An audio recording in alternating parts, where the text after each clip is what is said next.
Bismillahirrahmanirrahim.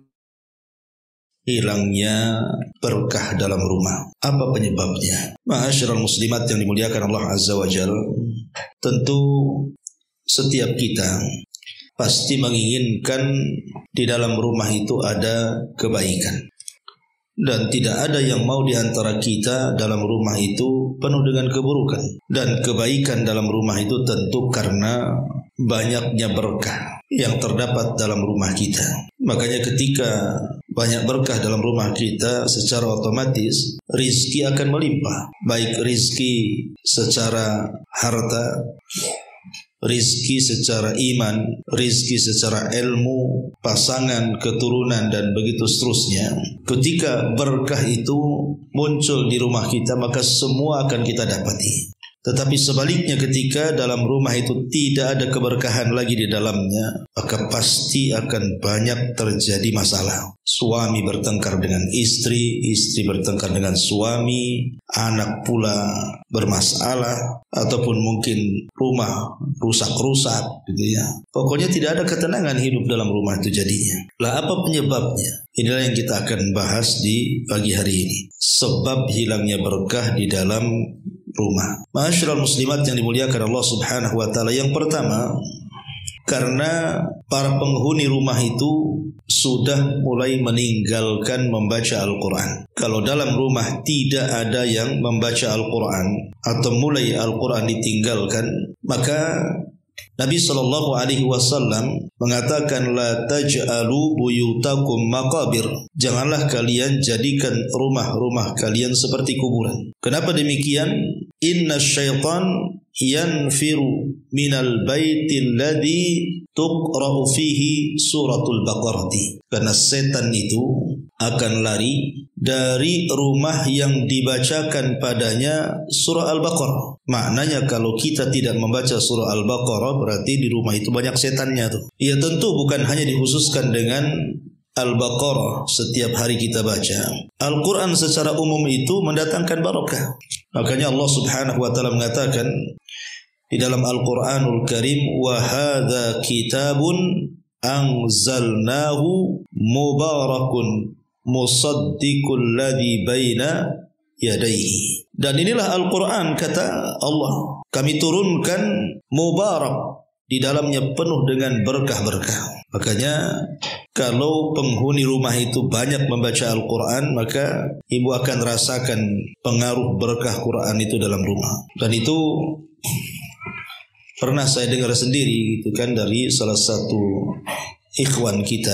Dia mengatakan, Ustaz, dulu saya jarang baca Quran, tapi setelah sering membaca Quran, minimalnya di pagi hari itu 2 lembar, dia bilang begitu. Masya Allah, katanya, rizki saya diluaskan dan rumah tangga saya disakinahkan.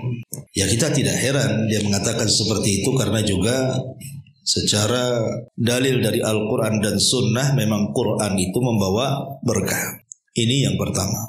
Yang kedua, tidak menanamkan ketakwaan dan iman. Di dalam Al-Quranul Karim Allah Subhanahu wa taala mengatakan, walau anna ahlal qura amanu wattaqaw lafatahna alaihim barakatin minas sama'i wal ardh. Kalaulah seandainya penduduk negeri ini mau beriman dan bertakwa, tentu kami akan bukakan kepada mereka berkah dari langit dan dari bumi. Maknanya kalau seandainya penghuni rumah itu berusaha untuk terus meningkatkan takwa dan imannya, seperti yang dilakukan Nabi SAW kepada keluarganya. Aisyah radhiyallahu anha mengatakan, Rasul itu kalau di sepertiga malam akhir sebelum subuh, maka dia akan membangunkan Aisyah ummul mukminin radhiyallahu anha dan diperintahkan untuk salat witir ataupun tahajud. Dan dari sini Nabi SAW mengatakan, rahimallahu rajulan, semoga Allah Subhanahu wa taala merahmati seseorang yang membangunkan istrinya kemudian mengajak dia salat malam. Dan begitu juga sebaliknya, rahimallahu imra'atan, semoga Allah merahmati seorang wanita yang membangunkan suaminya untuk salat malam. Artinya ketika kemudian ditanamkan takwa dan iman, terus meningkatkan ketakwaan dan iman dengan memperbanyak ibadah dalam rumah, maka itu salah satu bentuk turunnya berkah. Ini yang kedua. Yang ketiga, At-tasmiyatu, membaca basmalah. Terkadang ada di antara kita ini yang lupa membaca basmalah, atau sengaja tidak membaca basmalah, atau mungkin memang tidak tahu bahwa dalam basmalah itu ada berkahnya di situ. Kata Nabi SAW, "Idza dakhala ar-rajulu baitahu fadzakara ismallahi ta'ala hina yadkhul wa hina yut'im qala syaitan la mabita lakum wala asya." Kata Nabi SAW, apabila salah seorang di antara kalian masuk rumahnya kemudian menyebut nama Allah. Jadi ibu dari mana? Dari pasar, dari luar, masuk ke dalam rumah. Ibu sebelum melangkahkan kaki ke dalam rumah, ibu ngomong Bismillah dengan menyebut nama Allah. Atau ketika hendak makan, Bismillah dengan menyebut nama Allah. Maka kata Nabi SAW, maka syaitan akan bicara dengan teman-temannya, La mabita lakum wala asya. Di rumah ini tidak ada tempat untuk kalian dan tidak ada makanan untuk kalian. Pergi kalian. Subhanallah. Hanya membaca basmalah saja mengusir setan, Bu. Karena masalah itu datang dari setan masalahnya. Semua masalah dalam rumah tangga itu semua datang dari setan, Bu. Makanya kemudian cara mengusir setan dengan cara seperti ini. Membaca basmalah. Ketika kita meninggalkan basmalah, maka hilang berkah dari rumah kita. Kemudian yang keempat adalah jarangnya seseorang itu berbagi dalam rumah, terutama soal makanan. Nabi SAW mengatakan ta'amul itsnaini kafi ats-tsalatsa wa ta'amul tsalatsati kafi al-arba'ah. Makanan dua orang itu sebenarnya cukup untuk 3 orang dan makanan 3 orang itu cukup untuk 4 orang. Kata para ulama, apabila kita mau berbagi makanan di dalam rumah kita ini, entah dengan tetangga sebelah, entah dengan tamu, entah dengan fakir miskin, anak-anak yatim, kan gitu ya. Maka itulah salah satu yang mengundang berkah, berbagi makanan. Ini yang nomor 4. Yang nomor 5, hilangnya berkah itu karena makanan yang dimakan oleh orang-orang yang di dalam rumah itu terkadang tidak memperhatikan halal haramnya. Main makan saja. Di mana Rasulullah SAW mengatakan, Innallaha tayyibun la yaqbalu illa tayyibah. Allah itu maha baik, tidak menerima kecuali yang baik-baik. Maka harta yang haram tidak akan diberkahi. Harta haram itu tidak akan diberkahi. Karena selain daripada doa-doanya ditolak oleh Allah Azza wa Jalla, maka tidak ada berkah yang masuk ke dalam rumah itu. Maka perhatikan, jangan memakan yang diharamkan. Entah makanan, entah minuman, entah pakaian, gitu ya. Kalau bisa dibeli dari uang yang dihalalkan. Dan ibu harus tahu pekerjaan suami. Suami ini kerja apa, kan gitu ya. Kalau memang zahirnya halal, makan. Walaupun ibu kan tidak tahu suami dapat uang dari mana, tapi nampak zahirnya dia kan kerja. Layaknya orang-orang, insyaallah halal. Tapi kalau seandainya ibu tahu suami ini bandar narkoba, bandar judi gitu kan, jelas itu kan, dan tidak ada pekerjaan lain kecuali dari situ, Bu, maka ibu jangan makan dari situ. Ustaz, tak bisa saya cari uang, kan selama ini suami. Kalaupun harus memakan, maka sekedarnya saja. Sambil ibu cari-cari cara supaya suami dapat pekerjaan yang halal. Karena itu dampaknya fatal gitu kan, menghilangkan barakah dalam rumah tuh. Ini yang kelima. Yang keenam, adamus syukri, tidak bersyukur. Tidak bersyukur akan nikmat yang Allah anugerahkan kepadanya. Diberi uang bisa beli makan, kadang-kadang ibu masaklah banyak-banyak. Nanti yang dimakan itu tak banyak, yang dibuang pula lebih banyak. Dikasih pun tidak. Beli pakaian banyak-banyak kan gitu. Ibu pun tidak pakai pakaian sekali pakai 10 rangkap kan, Bu. Ngapain juga 10 rangkap dipakai, haredang lah kan itu.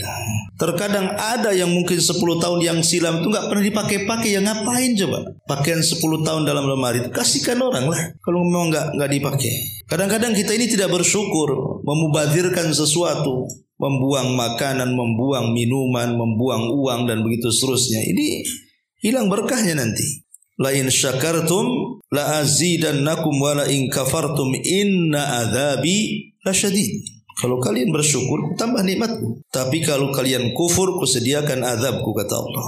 Dan azabku sangat pedih. Ini yang nomor 6. Yang nomor 7. Hilangnya berkah karena adamu istiqadhihi minan naumi an yubadir adamu tabkir fistaiqidhihi minan naumi.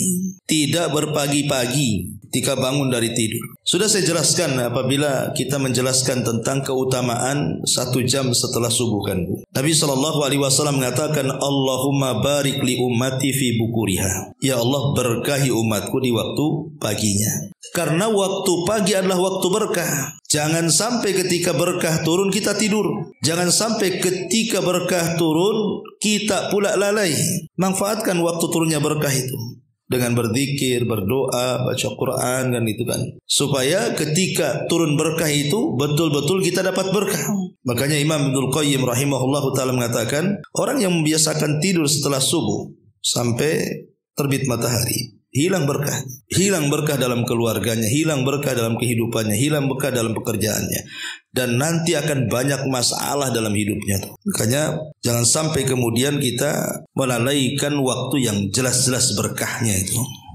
Ini yang nomor 7. Yang nomor 8, kasrat adamu al-istighfar. Jarang membaca istighfar. Allah Subhanahu wa taala berfirman, Fakultu staghfiru rabbakum innahu kana ghafara yursilis sama alaikum midrara wa yumdilkum bi amwali wa banin wa yaj'al lakum jannati wa yaj'al lakum anhar. Maka aku katakan, kata Nuh kepada kaumnya, perbanyaklah istighfar kepada Rabb kalian, sebab dengan istighfar itulah Allah akan menurunkan hujan kepada kalian, akan menambah harta kepada kalian, akan menambah keturunan kepada kalian, dan Allah akan jadikan kebun-kebun dan juga sungai-sungai. Lihat bagaimana dahsyatnya istighfar, menjadikan sebab turunnya hujan, menjadikan sebab berlimpahnya kekayaan dan keturunan, dan menjadikan sebab kesuburan. Maka kalau ingin dapat berkah dalam rumah, perbanyak istighfar. Astagfirullah, astagfirullah, astagfirullah. Nah itu Bu ya. Karena istighfar sendiri artinya adalah kita meminta kepada Allah agar aib kita itu ditutup oleh Allah. Betapa banyak orang-orang yang dibuka aibnya, yang tadinya dihormati Bu, jadi dihinakan. Yang tadinya dimuliakan jadi direndahkan. Yang tadinya orang bicara dengan kita jadi ditinggalkan. Itu kalau aib kita ketahuan tetangga kita. Oh rupanya si Anu nampaknya saja pakai cadar ya, rupanya lebih dahsyat dosanya dibandingkan yang telanjang. Jadi kan repot Bu ya. Jadi dengan memperbanyak istighfar itu Bu, aib-aib kita dalam rumah kita itu tidak akan ditampakkan oleh Allah. Jadi orang memandang kita itu tetap baik. Kemudian yang kedua, mana istighfar itu kita meminta ampun kepada Allah agar dosa-dosa yang kita lakukan di dunia tidak diadab di akhirat. Jadi istighfar itu sendiri manfaatnya besar, ya kan? Menutup aib kita dan menghapuskan dosa-dosa kita. Lebih daripada itu, dengan memperbanyak istighfar itu akhirnya apa? Allah mudahkan semuanya. Suami kerja Allah mudahkan gitu ya. Pekerjaan ibu Allah mudahkan, anak-anak sekolah Allah mudahkan. Hanya memperbanyak astagfirullah. Itu kan berkah Bu ya. Tapi orang yang jarang istighfar gak akan dapat perkara-perkara seperti ini. Kemudian yang nomor 9, adamu at-tawakkul wa akhdhi bil asbab. Kurangnya tawakal. Ketika orang kurang tawakal dan kurang mengambil sebab, maka susah akan turun berkah. Ketika kemudian ibu tidak pernah bersandar kecuali kepada selain Allah. Suami juga sama, bersandar kepada pekerjaannya, tidak yakin dengan Allah. Ini bahaya ya. Hiduplah sesuai sebagaimana keyakinan kita bahwa rizki kita sudah diatur, usia kita sudah diatur, bahagia kita sudah diatur, celaka kita sudah diatur. Semua sudah diatur. Tinggal pasrahkan aja kepada Allah Azza wa Jalla. Sebab orang yang kurang tawakal biasanya rungsep hidupnya Bu. Sakit sedikit ngeluh, gaji nggak cukup ngeluh, ada masalah ngeluh, nggak ada bahagianya tuh nanti. Ya. Jadi sandarkan semua kepada Allah Azza wa Jalla, kemudian ambil sebab. Ini di antara poin yang ke-9. Poin yang ke-10, ityanul ma'asi wal muharramat. Dalam rumah banyak maksiat dan banyak hal-hal yang diharamkan dilakukan. Nabi mengatakan, innal abda la yuhramur rizqu bidzambin yusibu. Kata Nabi SAW, seorang hamba itu akan diharamkan dari rizkinya karena dosa yang dilakukannya. Jadi kalau di dalam rumah itu banyak dosa, banyak yang melakukan dosa dan tidak ditegur.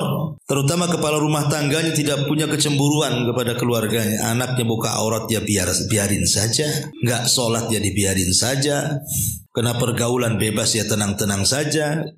Ini bahaya kalau dalam rumah seperti ini maksiat dibiarkan gitu kan. Karena ketika dalam rumah itu dipenuhi dengan maksiat dan keharaman, cabut berkahnya nanti. Nanti banyak masalah di situ. Ini juga yang harus jadi perhatian.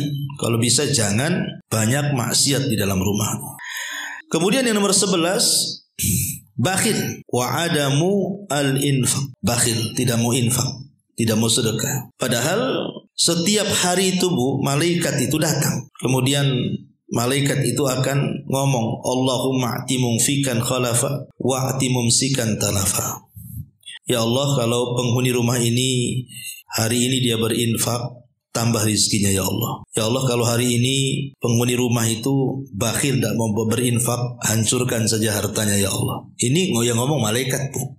Setiap pagi ngomong begitu Bu. Makanya kalau bisa setiap pagi itu kita bersedekah. Gimana caranya Ustadz? Gampang. Ibu tahu celengan Bu? Tahulah, mana tak tahu celengan. Beli celengan. Jangan yang gambar ayam jago Bu, yang biasa aja, jangan bentuk patung ya, celengan biasa. Tulisi dalam celengan itu untuk anak yatim, ataupun untuk pembangunan masjid, untuk membantu dakwah umpamanya. Terserahlah mau tulis siapa ya. Ibu kan bisa setiap hari masukkan, gak usah banyak-banyak lah kan. Receh-recehan itu habis belanja itu kan kadang-kadang banyak Bu, ada yang 1.000, ada yang 500 perak gitu kan. Masukkan aja tuh. Jadi setiap hari pun berinfak tuh. Nanti kalau 1 bulan sudah penuh, sesuai dengan peruntukannya. Kalau untuk anak yatim, kasihkan anak yatim. Untuk pembangunan masjid, kasihkan pembangunan masjid. Untuk pesantren kan itu. Jangan pula sudah penuh pakai belanja pula sama ibu. Nggak niat itu namanya. Ya. Jadi ini juga penting. Biasakan infak karena ini bisa mendatangkan berkah dalam rumah. Ini yang nomor 11. Nomor 12, at-tahawun fi ba'dil a'mali allati tusafu bi annaha syirkun. Bermudah-mudah seseorang itu dengan amalan-amalan yang berbau syirik. Contoh umpamanya sumpah kepada selain Allah, datang ke dukun, percaya jimat. Nah, ini bahaya nih ya. Karena banyak di masyarakat itu orang yang gak yakin dengan Allah tuh. Makanya ibu kalau suami yang sudah suka-suka dan klinik-klinik itu, nasihati ya, bang percayalah sama Allah, gak perlu pakai jimat-jimat nih. Jadi kasih tahu, gak perlu datang ke dukun. Ini bisa membahayakan, berkah dicabut dari rumah nantinya. Ini yang nomor 12. Nomor 13, at-taqa'us an ikhraji mali zakat. Seseorang tidak mau melaksanakan kewajiban hartanya berupa mengeluarkan zakat. Hartanya banyak, mungkin ratusan bahkan miliaran, mungkin sebagian orang itu punya harta, tapi tidak ingat zakat tuh. Pada setiap tahun kan ada zakat mal yang harus dikeluarkan apabila sudah mencapai nisab dan haul. Karena dengan mengeluarkan zakat itu adalah membersihkan harta, itu mendatangkan berkah tuh. Ketika kemudian harta kita tidak dikeluarkan zakatnya, berarti ada harta kotor di situ. Itulah yang mengundang tidak berkahnya rumah kita. Ini yang ke-13. Yang nomor 14, at-tanasi fadlillahi azza wa jalla. Lupa dengan karunia dan nikmat Allah azza wa jalla. Jangan melupakan nikmat yang sudah Allah anugerahkan kepada kita. Terkadang orang dilupakan ketika sudah kaya. Dulu ibu lagi susah gitu ya kan, masihlah baik sama orang, nyapa sama orang. Kemudian setelah Allah robah kehidupannya jadi kaya, jangan lagi nyapa sama orang. Kaca mobil pun tak mau dikebawahkan, dibuat hitam semua. Cara jalannya aja beda. Dulu waktu susah cara jalannya bentar-bentar nyapa, bentar-bentar nyapa. Udah kaya main lurus seperti tiang listrik, udah nggak belok-belok tuh kepala tuh kayak kacamata kuda. Jadi ada orang-orang yang lupa akan nikmat yang sudah Allah anugerahkan. Wa bi ni'mati rabbika fahaddits. Ingat, kalau Allah berikan nikmat, hadis, tampakkan nikmat itu, bersyukur. Jangan lupakan nikmat. Karena itu bisa menghilangkan berkah masalahnya. Kemudian juga yang nomor 15, tarku ba'dil wajibat wal faraid. Meninggalkan kewajiban-kewajiban. Tidak sholat 5 waktu, tidak puasa Ramadan, dah kaya tak mau haji. Dah kaya tak ada zakat. Pokoknya nggak peduli dengan kewajiban tuh, Bu. Ini bahaya sekali. Apalagi sampai kalau meninggalkan sholat ini terputuslah hubungan kita dengan Allah. Kalau sampai terputus hubungan kita dengan Allah, aduh bahaya. Dipastikan nggak ada berkah hidupnya itu. Karena pernah saya ceritakan dengan Bu, ketika ada seorang ibu mengeluhkan akan anaknya yang dari kecil, remaja, dewasa, sampai kemudian sekarang sudah sama-sama tua antara anak dan ibu. Gak pernah bahagia anaknya itu. Ada aja masalah. Sampai akhirnya mengalami stroke. Jadi ibu ini datanglah kepada salah satu kiai, ustadz, syekh itu bertanya, apakah anak saya disihir orang? Kok gak pernah bahagia hidupnya dari kecil sampai sekarang dia sakit stroke tuh. Tapi pertanyaan syekh ini berbalik tanya, sholat gak anak? Dia mengatakan enggak. Dari kecil? Enggak. Gak pernah sholat. Itulah yang menjadikan anakmu tak bahagia. Anakmu tidak terkena sihir dan tidak disihir.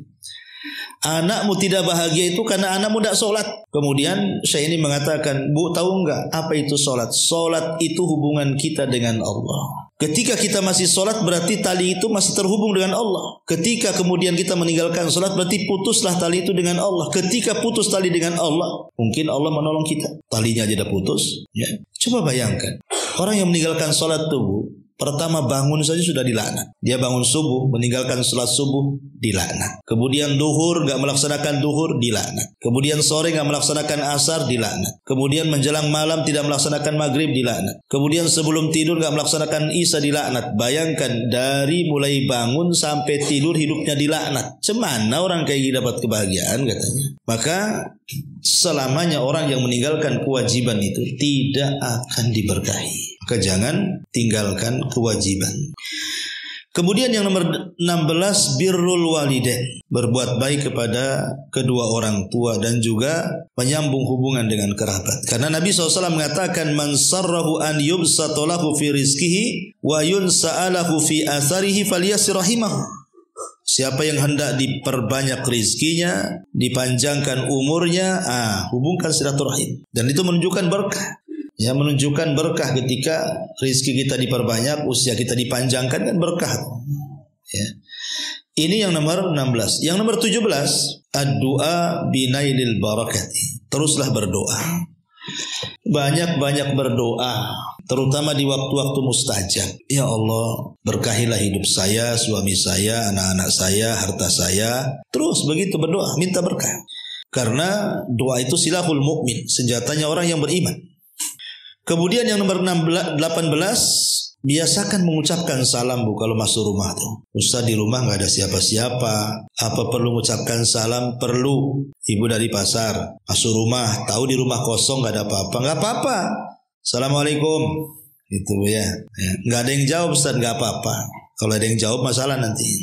Ya, ada malaikat. Malaikat kan ada di rumah kita. Mereka yang jawab. Karena assalamualaikum itu, kata Nabi SAW dalam hadis yang sahih, dia mengatakan kepada Anas bin Malik, ya bunai, idza dakhalta ala ahlika fasallim yakun salamuka barakah alaika wa ala ahli baitik. Hei anakku, kata Rasul kepada Anas, kalau kau masuk rumah, salam ya, karena salammu adalah berkah bagimu dan bagi keluargamu. Lihat bagaimana salam ini mau berkah. Kemudian yang ke-19, husnul khuluq wal birru ma'an nas. Jadi hilangnya berkah adalah adamu husnul khuluqi, tidak baik akhlaknya dan tidak banyak berbuat baik kepada manusia.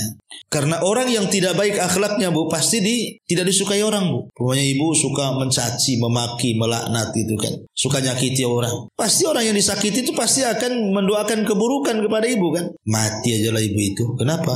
Aduh, sakit aku katanya. Kenapa sakit? Tah omongannya itu katanya. Aku digigit tawon aja masih tahan katanya. Itu omongan dia, seminggu gak sembuh-sembuh katanya. Repot Bu kan. Dilaknat akhirnya sama orang kan. Didoa-doakan mati, didoakan-doakan hancur. Semana hidupnya mau berkah coba. Tapi kalau akhlaknya baik, Bu, Masya Allah.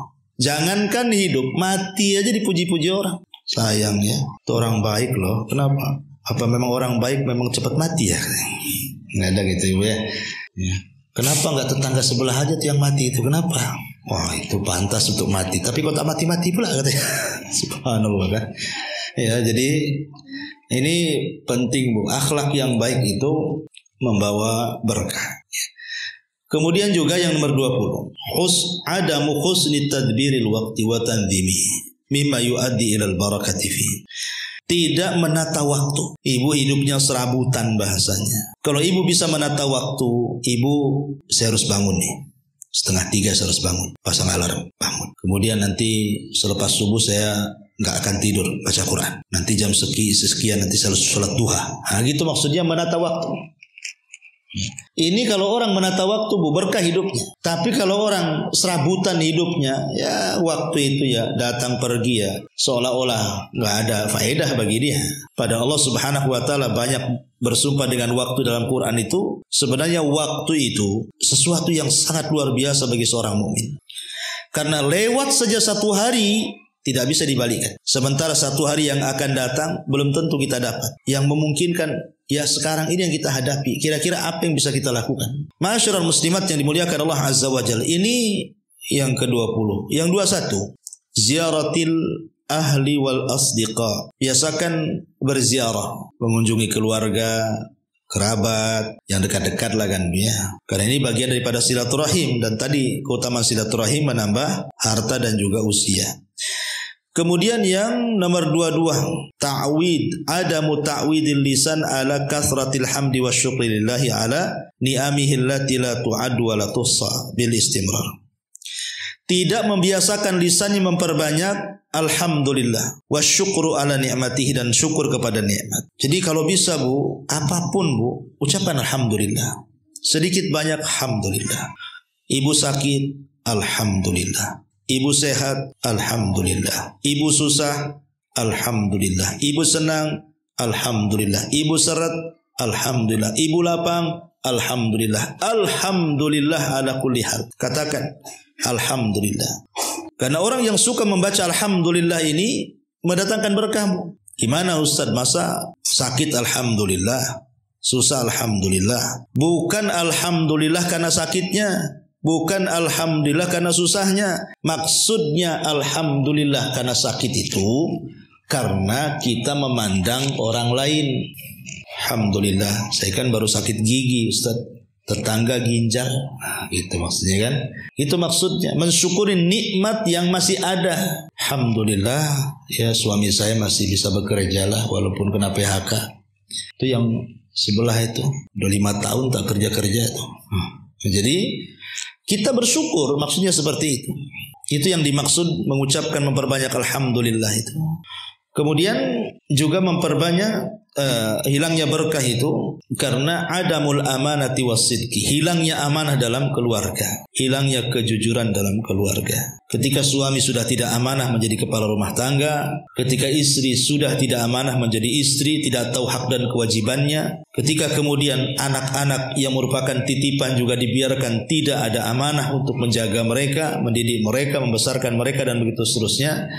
Atau harta yang dititipkan juga tidak amanah dengan tidak memberikan sedekah, hak sedekahnya, hak zakatnya dan begitu seterusnya. Pokoknya tidak amanah. Nah, ini hilang berkah.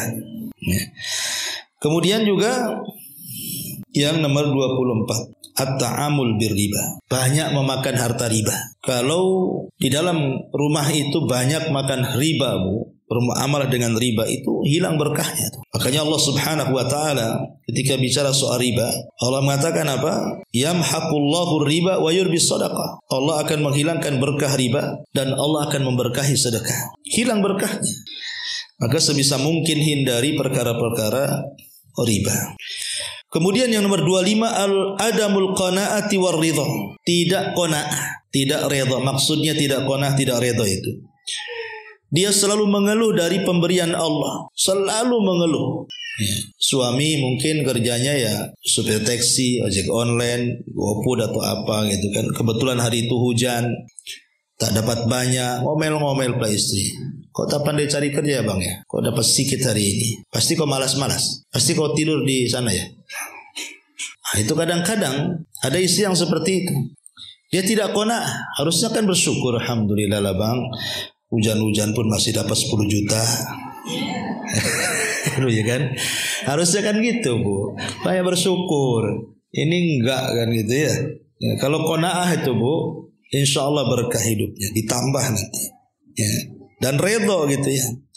Taib, kemudian yang nomor 26, adamul qasdi wal israf, tidak hidup sederhana dan berlebih-lebihan. Ya, ada orang itu Bu, hidupnya berlebih-lebihan, kadang-kadang tidak sesuai dengan pendapatan. Makanya kenapa Umar bin Khattab radhiyallahu anhu pernah menegur Jabir bin Abdullah. Jadi Jabir ini ke pasar beli daging. Lewat sama Umar. Kata Umar, kau dari mana Jabir? Dari pasar wahai Amirul Mukminin. Ngapain?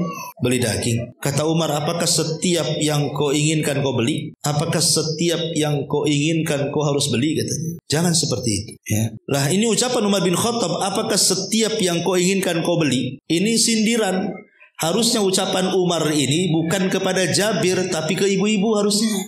Harusnya Umar tuh ngomong begini itu ya ke ibu-ibu hari ini nih. Apa setiap ibu menginginkan sesuatu terus beli? Gitu maksudnya ya. Karena begitu ibu-ibu tuh. Apalagi dengan dunia medsos sekarang kan Bu. Ibu itu lebih suka bertetangga dengan Tokopedia, dengan Marketplace daripada tetangga sebelah kan Bu. Karena itulah hari-hari di situ. Browsing itu aja itu kerjanya. Akhirnya setiap yang dikehendaki mulai berpikir tuh, harga cocok nggak nih? Bahan dah cocok. Mulai dia pikir, nguras otak gitu kan, ngumpulin duit. Tidak semua yang kita inginkan harus dibeli. Betapa banyak sesuatu yang kita inginkan kemudian kita beli, nyesal pula belakangan. Dan pernah saya alami Bu, dulu gitu ya. Kadang-kadang dulu waktu saya masih muda, sekarang muda juga. Maksudnya dulu waktu suka dengan sepeda motor tuh Bu. Saya udah ada sepeda motor dulu, suka pakai sepeda motor laki-laki itu GL Pro tuh. Tahu ada motor baru, ya GL Max tuh nggak salah itu. Pada susah lah cari duit itu. Akhirnya terpaksa saya jual tukar tambah. Rupanya masih enak GL Pro. Nyesel tuh. Nyeselnya luar biasa waktu itu. Kenapa? Untuk apa saya beli? Ini saya pernah rasakan dulu kayak gitu kan. Jadi betul lah kata Umar bin Khattab itu. Apa setiap yang kau inginkan kau harus beli? Ya enggak harus beli kan. Lihat kebutuhannya mendesak atau tidak kan itu. Ini makanya sekarang hidup di zaman sekarang ini luar biasa. Ya. Makanya kenapa hilang berkah? Karena setiap keinginan harus terpenuhi. Padahal itu tidak mencerminkan kesederhanaan yang ada, kemudian israf berlebihan. Kemudian yang nomor 27, adamud du'a wal luju ilallahi azza wa jalla. Ya, sedikitnya berdoa dan kembali kepada Allah Subhanahu wa taala. Maksudnya ketika kita ini banyak masalah itu harusnya kita introspeksi kan Bu. Kalau ibu ada masalah itu harusnya kan lebih dekat kepada Allah. Lebih rajin lagi doanya, lebih rajin lagi sholatnya, lebih rajin lagi puasanya, lebih rajin lagi zikirnya kan begitu Bu ya. Supaya persoalan itu hilang nanti, diurai.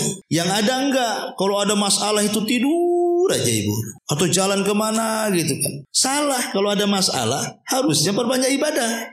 Makanya Nabi SAW satu hari keluar, entah siapa yang melangkahkan kaki Nabi tiba-tiba menuju ke masjid. Di luar jam sholat di waktu duha, nggak ada orang di masjid. Tiba-tiba dalam masjid itu ada seorang sahabat namanya Abu Umamah sedang berdoa dengan khusyunya di hadapan Allah Subhanahu wa taala. Maka Rasul bertanya, Abu Umamah, ini kan bukan waktu sholat, ngapain kau di masjid?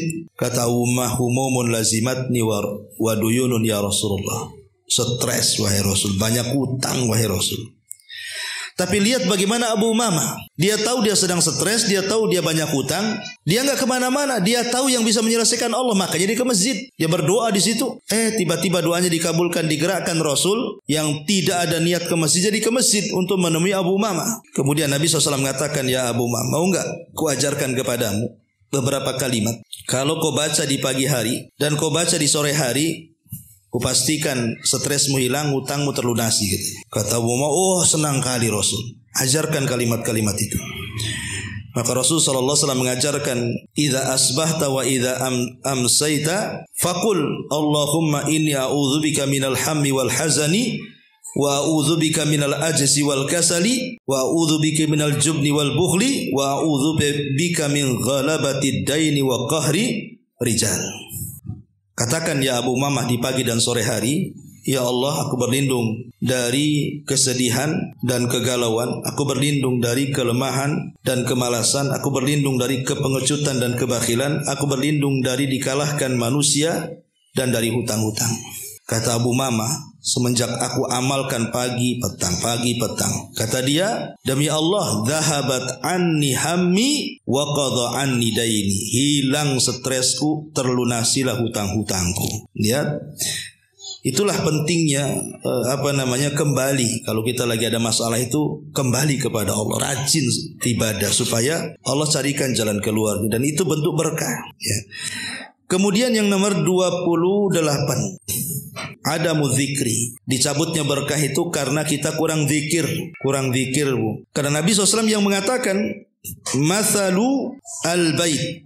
Kata Nabi SAW, mathalul baiti alladhi yudhkarullahu fihi wal bait alladhi la yudhkarullahu fihi mithlul hayy wal mayyit. Permisalan rumah yang dibacakan zikir di situ dan rumah yang tidak dibacakan zikir di situ ibarat orang hidup dan mati. Jadi kalau rumahnya banyak zikir, itulah hidup rumah tuh. Kalau rumah itu tak ada zikir, matilah rumah tuh. Jadi banyak berzikir, tasbih, takbir, tahlil, sambil masak, sambil apa aja lah kan. Di rumah kan banyak aktivitas Bu. Sambil nyapu pun bisa zikir itu. Kemudian yang nomor 29, hilangnya berkah itu Bu, karena memelihara anjing. Jangan memelihara anjing, hilang berkah dalam rumah Bu. Karena kata Nabi SAW, man amsaka kalban fa innahu yankusu kulla yaumin min amalihi qiratun. Siapa yang merawat anjing, maka setiap hari dikurangi pahalanya 1 qirat. 1 qirat itu berapa Bu? 1 gunung Uhud. Kita aja 1 hari dapat pahala 1 gunung Uhud aja belum tentu dapat. Dikurangi sudah jelas. Jadi ngapain cuma memelihara anjing itu? Lucu Ustaz. Ada anjing itu lebih lucu daripada anak saya, katanya. Lah kok bisa pula ya. Jadi orang-orang seperti ini nggak ada akal ya. Buat apa melihara anjing? Kadang-kadang anjing itu Bu, harganya gila-gilaan Bu. Kalau anjing yang mahal itu bukan juta-juta, ratusan juta tuh kadang-kadang Bu. Perawatannya, pesopnya, macam-macam. Coba bayangkan kalau dikumpulkan Bu, sebulan bisa umroh tuh Bu, daripada beli anjing tuh ya. Kemudian juga yang nomor 30, ta'liqus suwari fil baiti wassanan. Hindari makhluk-makhluk yang bernyawa dalam rumah itu, gambar-gambar ya Bu ya. Gambar-gambar, Ustaz ini kan foto keluarga, simpan aja lah foto keluarga itu, nggak usah dipajang-pajang ya. Kan bisa ditaruh di album, taruh di lemari, sewaktu-waktu mau nengok kan bisa diambil Bu. Gak usah dipajang-pajang. Kenapa kan itu? Karena itu salah satunya yang menjadikan malaikat rahmat yang membawa berkah itu tidak mau masuk masalahnya. Apalagi ada rumah itu sengaja Bu, di depannya itu dibuat kayak gapura, dibuat di situ patung harimau, patung macan, patung kuda, patung semua di situ. Kan ada tuh orang yang suka patung tuh, bertengger semua patung-patung di rumahnya. Ini nggak akan malaikat masuk tuh ya. Itu nanti nggak berkah rumah kita jadinya. Kalaupun harus buat patung Bu, jangan patung binatang. Buatlah patung itu kayak buat pohon kelapa gitu kan, atau apa gunung-gunung tuh apa kan itu. Jangan binatang, jangan makhluk yang bernyawa. Karena itu menjadikan malaikat gak akan turun tuh, gak berkah jadinya. Lah ini diantara 30 penyebab, banyak lagi sebenarnya, ini yang saya ringkas. 30 penyebab tercabutnya berkah di rumah kita. Ma'asyiral muslimat yang dimuliakan Allah Subhanahu wa taala. Tetapi kalau seandainya ibu ini memang diberikan nikmat oleh Allah, alhamdulillah Ustaz, kehidupan saya sih bahagia dengan suami. Tidak ada cekcoknya, tidak ada pertengkarannya. Kami pun berkomitmen untuk hidup bahagia. Kami pun teruslah ibadah, ngaji, tanggung jawab sama anak-anak. Harta yang kami makan pun berusaha yang halal. Pokoknya Masya Allah hidupnya enak lah bahasanya kan Bu ya. Walaupun demikian ibu sudah berada di atas kenikmatan, maka menjaga nikmat untuk hilang itu perlu. Dengan cara apa? Lakukan 4 perkara supaya nikmat berkah yang sudah ibu dapati hari ini tidak hilang dan terus bertambah. Lakukan 4 perkara. 1, teruslah bersyukur dan mengucapkan hamdalah. 1, tetaplah bersyukur dan mengucapkan hamdalah.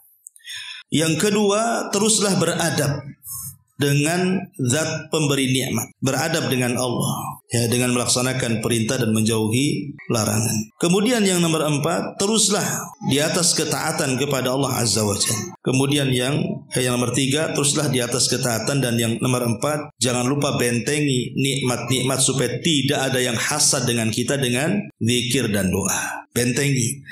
Karena kadang-kadang ada tetangga-tetangga itu yang tidak suka kita senang. Ada tetangga-tetangga yang gak suka kita kaya. Ada tetangga-tetangga yang tidak suka kita harmonis. Ada tetangga-tetangga yang gak suka anak kita ini pandai-pandai. Kan ada tuh mata-mata hasad tuh. Maka supaya mata-mata hasad, mata-mata dengki itu tidak sampai merusak nikmat kita, maka bentengi dengan zikir, dengan doa, Masya Allah la quwata illa billah, atau apalah zikir-zikir supaya nikmat itu dan berkah itu tetap. Ya, wallahu a'lam. Ini yang bisa sampaikan.